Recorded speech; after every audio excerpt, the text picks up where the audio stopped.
Hi everyone, I'm Dave. Welcome back to Goodford Model Railway. I've got quite a lot to update you guys with today of what I've been doing on the actual layout and rolling stock. So I thought we'd just jump straight into it. So the first thing we're looking at here is behind the depot. So some of you may recognise that there was a hill here. It looked very out of place. It looked like a hill had been stuck on top of a railway rather than a railway being buried into a hill, so I decided to change it to a road bridge. Now my thoughts on roads on model railways is I think if the railway's moving and the road isn't, it can potentially look a bit odd. So I managed to find some backscene from ID Backscenes, which has got a like a distribution depot on it, and as part of that there's an entrance. Now it's not done particularly well how I've done it, but you can see the road sort of tracks into a hut there. It's not finished yet, as you can see, but it's a road nevertheless. Now the back scene, I've continued it across. I stuck some, you probably see on that picture, stuck some bits of cloud from other back scenes on. From a distance it's fine. And actually underneath as well, I've continued the back scene behind, so when you're looking at it from further down the layout, it looks like it continues into the fiddle yard, which is behind here. Now tracking that round, I've relayed all of the fencing back there, so that goes all the way up to there, so you can see all the fence. There is a little gap that I could fit things behind, but I think it's not a bad result considering what was there before. As I said, I just need to finish off the wall and the bridge itself, but overall I think that the result is better. I'm quite pleased with that. So moving around the layout slightly onto the station areas, so there's a couple of bits I've done on the station since the last update. The bit in front of the station here, I've added a few little bits of litter and some flowers, some rails, just a bit of scrap, some other bits and bobs there. So yeah, I think I'll keep that as a bit of scrubland. What else have we done? We've also done as per someone's recommendation, we've done the little huts in grey. I think they're a bit more modern. I've also added on these little steps. So at the top of the steps I will put some ticket barriers and just finish that off nicely, so you need a ticket to get down to the station. There is a little bit of thought going on at the moment into the footbridge. I'm not quite sure it's modern enough and in keeping with the rest of the station. So interested to hear thoughts and feedback on that. Still not entirely convinced what's going to go here. I think as my first scratch building project to build a vast shopping centre might be jumping in at the deep end a little bit too much, but we will see. We'll come around to that at some point in the future, I suspect. So yeah, there's no other additions or changes been made to the station that I can think of since the last layout update. And you can see there, as I mentioned before, you can see right under the bridge there. Sorry about the dodgy camera work. So you can see the layout continues under the bridge there. Yeah. Moving around the layout slightly from the station into the countryside section. So this hill here was a little bit too flat versus the rest of the lie of the land, so I managed to lever it up and fit a few bits of wood underneath. I think it had sunk a little bit after I'd done the plastering, plaster of Paris mod rock, and so it just looked a little bit flat with the rest of the baseboard. So I've boosted that up slightly. Fortunately, I didn't have to redo the whole thing, but I think it looks a little bit more realistic. Ideally, it would be even more of an angle, but I don't really want to rip up the boards of the layout on the side. So that's the other thing I've been up to. All around the side here are these boards, which I did with a bit of plywood, so they go all the way around. So I've given them a lick of paint in white just to give it a nice finish to it. So I've spent quite a lot of time lately doing the house and garden. So this is an overview of it. I think last time I did an actual update, this was just bare baseboard. So I've done a bit of grass on there, slightly different to the fields because it's obviously quite a well kept lawn. Added a few trees, added a driveway, a patio. Just sort of started the foundations of the house really, put a bit of fence up. I still need to do a bit of fence behind the house. But the more eagle-eyed of you may realise or notice that I've removed the catenary that goes around this section. I think it was okay, but I think to make it work properly it needed the wires, and it was just a step too far. I think when I put it in, there was no other scenery around, so it gave everything a little bit of perspective. But now it's you know, full scenery is not necessarily required and gives it that real countryside feeling in this section. Shot of the garden. The formal gardens as such aren't a permanent fixture just yet. I'm not sure whether to keep it as it is or to play around with it a bit, but you can see the sort of idea I'm going for. You see the house there. Yeah, it's getting there. And outside of the house, I've done a little bit of work to the fields. So I've added some sheep, I've added fencing all around the perimeter, all up against the line. As I said, I need to do a little bit of boarded fencing, close board fencing on the house itself. But I've also done a couple of trees, and just some hedgerows just to make it fit in with the rest of the lie of the land. So I'd say that this part of the layout is almost finished as such. Just need to crack on and finish off the house and garden, make it look a little bit more bedded in. Here's one of the locos I mentioned in the previous video that I'd be renumbering so that it's in keeping with the 2020 era. So it's been renumbered 37240 with the Colas sign and BR logos added. It's not quite got the right air and ducts on the side, but it's definitely good enough for me. I'm quite happy with that. So someone requested on a previous update or asked me how I did the snow ploughs at both ends. So here's a little dip into how that's done. So on the driving end, you can see it's actually glued permanently onto the chassis itself. It's completely independent of the bogie. The NEM coupling has been trimmed back slightly to allow for it, but it will still work as an NEM pocket. On the other end, the trailing end, the plough has been cut and then super glued onto the bogie, so it doesn't foul or use up the NEM socket. So that one moves with the bogie, and then the leading M1 doesn't. But effectively, when you see it running around, you see a plough on both ends, and that's all there is to it. Another addition to the rolling stock is these FEA or IFA track panel point carriers. So these are the Dapol FEA Wagons, which have been converted. The kit comes from a chap, I believe, who sells mainly on eBay, but he's also got his own website, Resin 3D Prints, I think it is. I'll pop a little link down in the description. They're not the easiest kits to assemble, I'll be honest, but I find that most 3D printed kits are quite tricky just because of how brittle they are.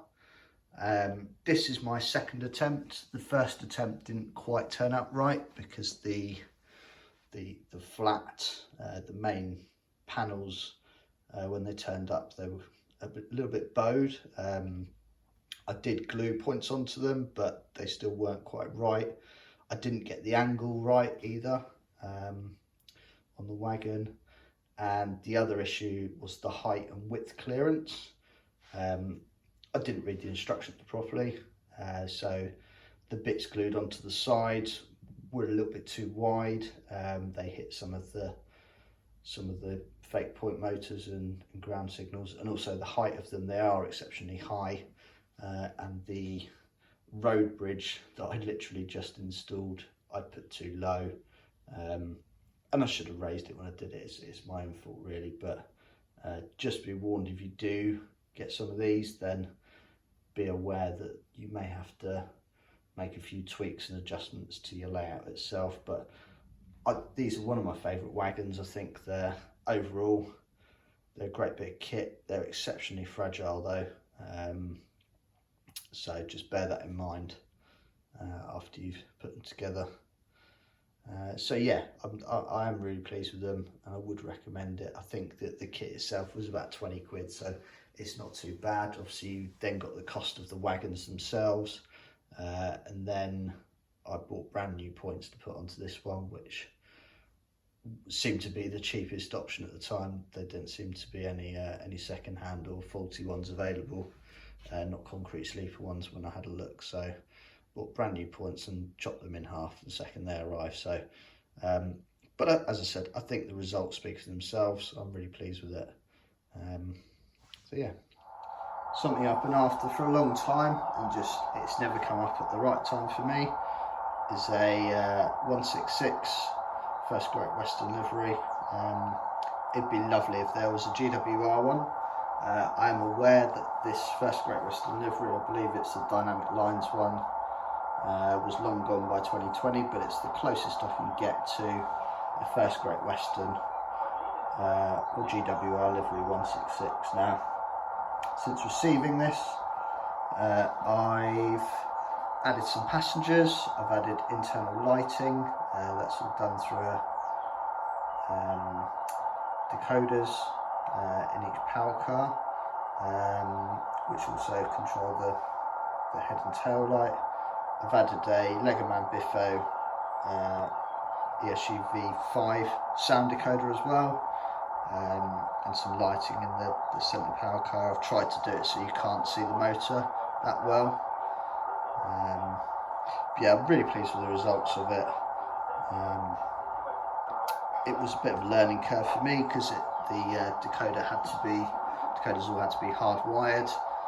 So I fitted a socket in the centre one, so that I didn't want to hardwire the sound decoder as such. So yeah, it's a nice bit of kit. I'm really pleased with that. So Bachmann, if you're listening, I would love it if you brought out either a more recent First Great Western livery 166, or ideally a Great Western Railways one.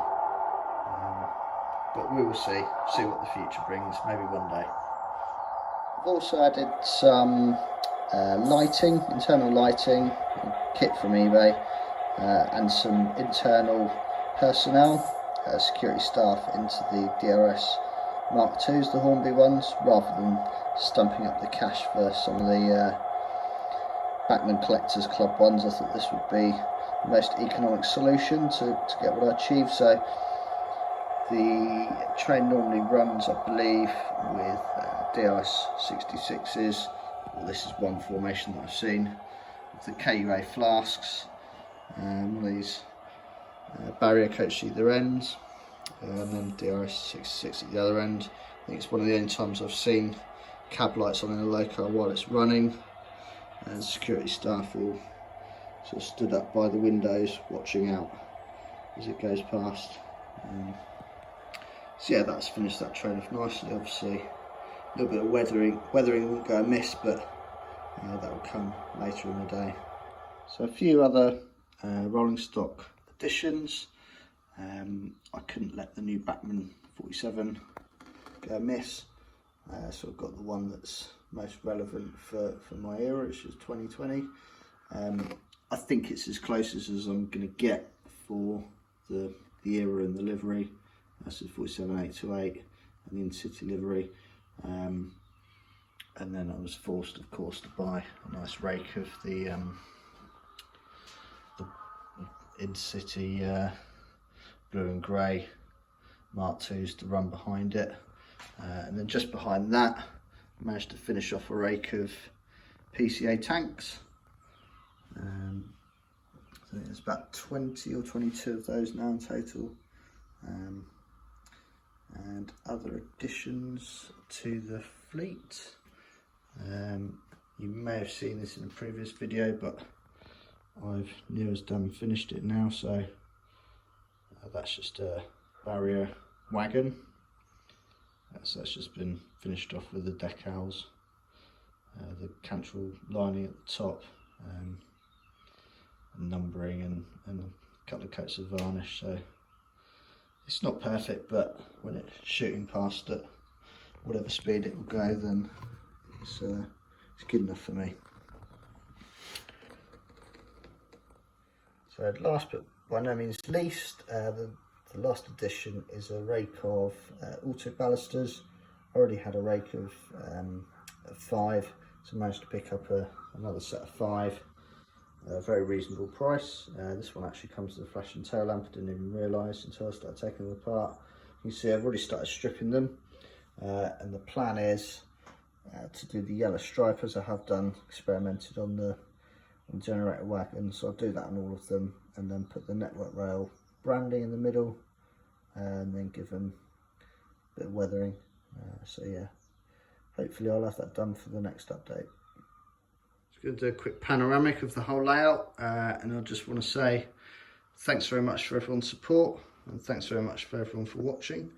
I've tried to keep this update short and sweet. I know I can waffle on sometimes, so yeah, thanks again for watching, and I'll leave you with a few running shots of the layout as it stands today, and always open to hear your thoughts, feedback, comments, any ideas you might have.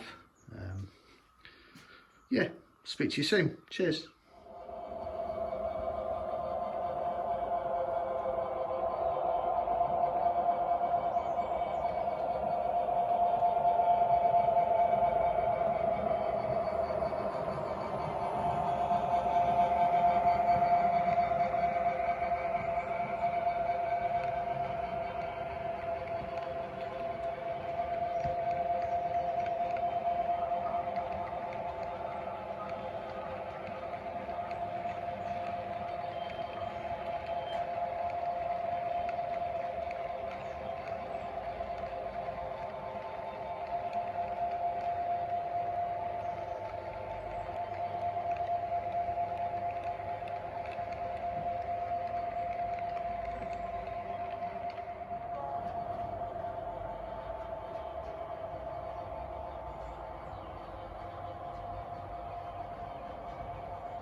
Welcome